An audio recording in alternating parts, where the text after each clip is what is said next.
In today's video, I'm going to teach you how to change your calendar size in Notion. If you've ever added a calendar to a Notion page and felt like it took up way too much space, or maybe you wanted it to sit neatly beside other content like notes or tasks, this walkthrough is for you. We're going to use Notion's column layout to resize your calendar visually, without changing how your database works in the background. First, open the Notion page where your calendar is located. Make sure you're in edit mode so you can change the layout.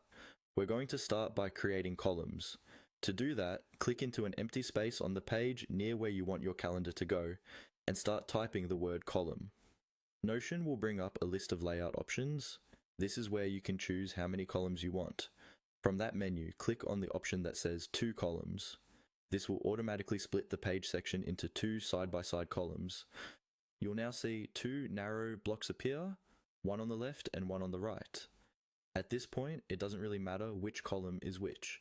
The important thing is that you now have a structured area where you can place your calendar alongside other content. Now we're going to move the calendar into one of these columns. Find your existing calendar block on the page. Hover your mouse over the upper left edge of the calendar until you see the little 6-dot handle appear. Click and hold that handle. While holding it down, drag the entire calendar block into one of the columns you just created. As you drag, you'll see a blue highlight showing where the calendar will land.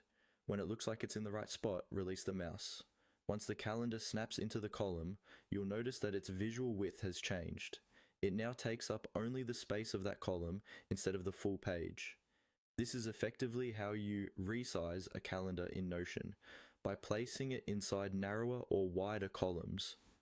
You can adjust the balance between the 2 columns by hovering between them until you see a vertical divider line. Click and drag that divider left or right to fine-tune how much space your calendar gets. For example, you can make the calendar column a bit wider for readability and keep the other columns slightly narrower for notes or tasks. That's all you need to change your calendar size in Notion using columns. With this simple layout trick, you can make your pages cleaner, more compact, and easier to scan at a glance.